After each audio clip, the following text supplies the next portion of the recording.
Marcus shoved a stack of papers onto the kitchen table. At 2 a.m. Sign here, here, and here, he ordered, tapping the pages. His voice was cold, like he was talking to a stranger, not his wife of 8 years. I looked at him, messy hair, tired eyes, and the faint smell of perfume on his shirt. Now, Emma, he snapped, pushing a pen toward me. I don't have all night. The kitchen, once filled with warm memories, now felt like an interrogation room. You get nothing, he continued with a smirk. No alimony, no property. You leave with what you came in with. I took the pen and calmly signed each page. Marcus watched, expecting tears or protests. Instead, I felt relief. He had no idea I'd been preparing for this moment. I had noticed the signs: late nights, secret texts, password changes. But 6 months ago, a lipstick stain on his collar confirmed my suspicions. That night, I called Diana, my best friend, who was a paralegal, and James Mitchell, the best divorce lawyer in town. You're making this easy, Marcus said, gathering the papers. I thought you'd fight. I smiled, thinking about the documents hidden in my safety deposit box and the proof I had collected over 3 months. Why fight? You made your choice. He hesitated, not used to my confidence. Megan's different, he said. She's ambitious, not stuck in a boring teaching job. I thought of my students, my investments, and the future I had carefully planned. I hope she's everything you want. Marcus stuffed the papers into his briefcase and pulled out his phone, probably texting Megan about his win. Don't try anything stupid, Emma, he warned. As he walked to the door, I said, Marcus. He stopped. You might want to read what you just had me sign. He scoffed, but I saw a flicker of doubt. I know what's in them. I wrote them myself. Did you? I asked. Or did your friend Steve from the golf club do it? His face darkened. How did you? Good night, Marcus, I said, turning to make tea. After you left, I sat at the table, hands around my mug. I had spent months gathering proof, setting the trap. Marcus thought he was outsmarting me, but he never saw it coming. Steve, his so-called legal expert, was a fraud. My lawyer James figured it out immediately. Those papers Marcus forced me to sign, they weren't what he thought they were. I sent 2 texts. To Diana. It's done. He took the bait. To James. Time for phase 2. Then I went upstairs to pack Marcus's things. By morning, he would realize the truth. But tonight, I smiled, knowing he had just signed away everything, without even reading the fine print. The first call came at 7:15 a.m. I watched Marcus's name flash across my phone screen as I sipped my morning coffee on the porch. 4 calls, straight to voicemail. Then the texts started. What did you do? These aren't the right papers. Answer your fate only. I set my phone aside and watched the sunrise, thinking about the exact moment Marcus would be realizing what he'd done. The divorce papers he'd had me sign weren't divorce papers at all. They were documents transferring all our joint assets into my name, along with a sworn statement admitting to his infidelity and financial misconduct. Deanna arrived at 8 a.m., right on schedule. How are you holding up? She asked, setting her laptop on the kitchen table. Better than Marcus, I guess, I replied, showing her the stream of increasingly frantic messages on my phone. He just called the office, Diana said, a smile playing at her lips. James told him he'd be happy to meet with him next week. You should have heard him spluttering. The doorbell rang at 8:30. Marcus stood there, still wearing yesterday's clothes, his face a mix of rage and panic. What the hell did you make me sign? He demanded. I stepped aside, letting him enter. Diana's presence at the kitchen table made him falter. Who's she? Diana Peterson, paralegal for Mitchell and Associates, Diana said professionally. Please have a seat. We have some matters to discuss. Marcus's face went pale. Mitchell and Associates, James Mitchell's firm? The very same, I said quietly. Coffee? He ignored my offer, pulling the papers from his briefcase and slapping them on the table. These aren't the divorce papers Steve prepared. You switched them. No, Marcus, I corrected him. Those are exactly the papers you brought last night. You just never bothered to read them carefully. Too busy texting Megan, I suppose. Diana opened her laptop. Mr. Turner, shall we review what you've actually signed? First, there's the transfer of all joint assets into Mrs. Turner's name. which you've authorized with your signature on pages 3, 7, and 12. Then there's your sworn statement regarding your affair with Megan Porter, including dates, locations, and financial records of gifts purchased using joint funds. Marcus collapsed into a chair, his face ashen. This isn't legal. I'll fight it. With Steve's help? I asked innocently. Your unlicensed friend who's currently under investigation for practicing law without a license? That should go well. You set me up, he whispered. No, Marcus, you set yourself up. I just made sure everything was documented properly. Diana pulled out another folder. We also have evidence of your attempt to defraud Mrs. Turner at presenting false legal documents in the middle of the night, which I should mention, was captured on the security cameras installed 3 months ago. Marcus's head snapped up. What cameras? I gestured to the subtle lens in the corner of the kitchen.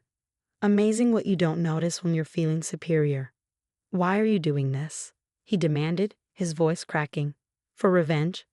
For protection, I corrected him. I gave you 8 years of my life, Marcus. I supported your career, managed our home, and believed in our future. And you repaid that by trying to leave me with nothing. Diana slid a new set of papers across the table. These are the actual divorce papers, properly prepared by Mitchell and Associates. You'll find the terms quite different from what you had in mind. Marcus stared at the papers, his hands shaking.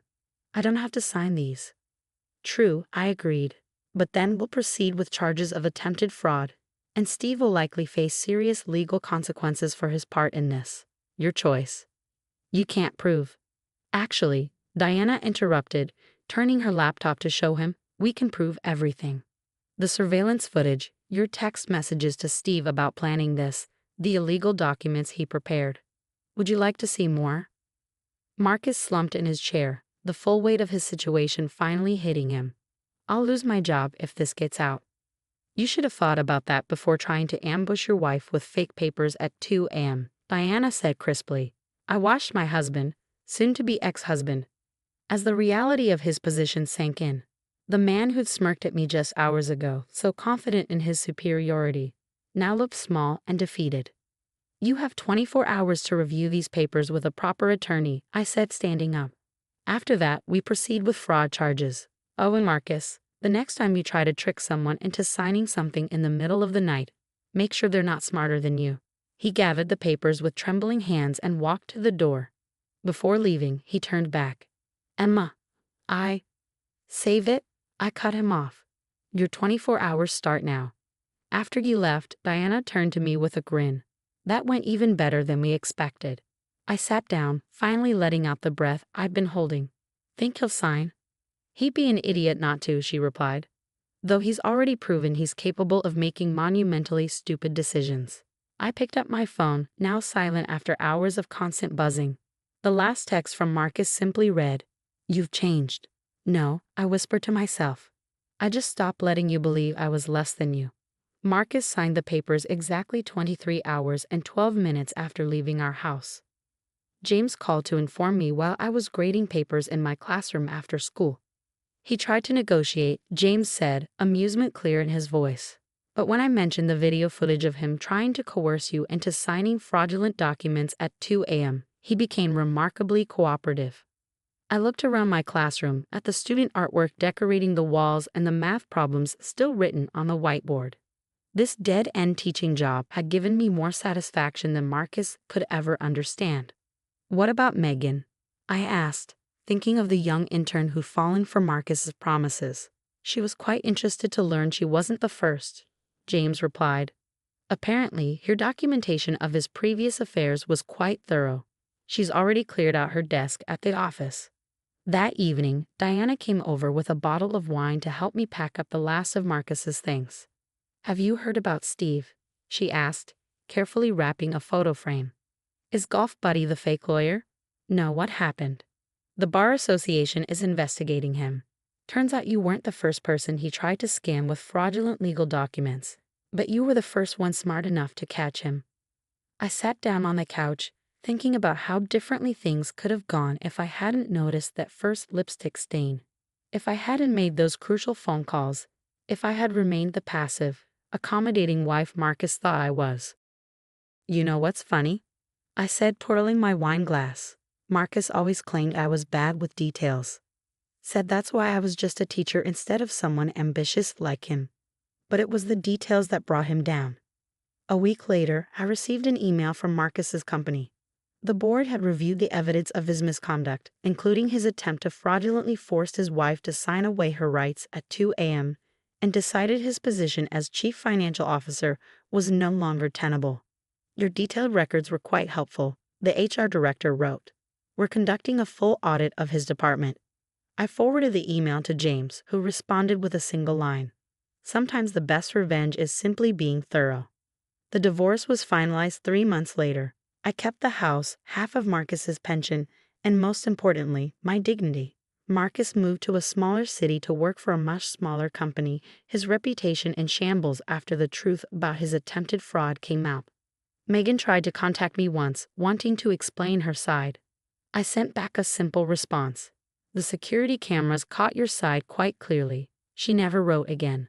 1 year after that night in the kitchen, I sat in the same spot where Marcus had tried to strip me of everything.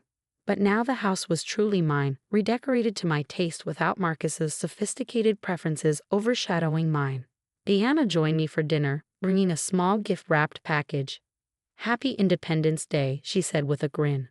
Inside was a frame containing the security camera photo from that night, Marcus smugly pushing papers across the table, not knowing he was documenting his own downfall. A reminder, Diana said, that sometimes the best defense is letting your opponent think they're winning. I hung the photo in my home office, next to my teaching certificates and a note from a former student thanking me for believing in them. It served as a reminder that strength doesn't always look like what people expect. Last week, I ran into Marcus's mother at the grocery store. She started to turn away, but I called out a greeting. "I heard you got a promotion," she said stiffly. "Head of the elementary school curriculum department." "Yes," I replied.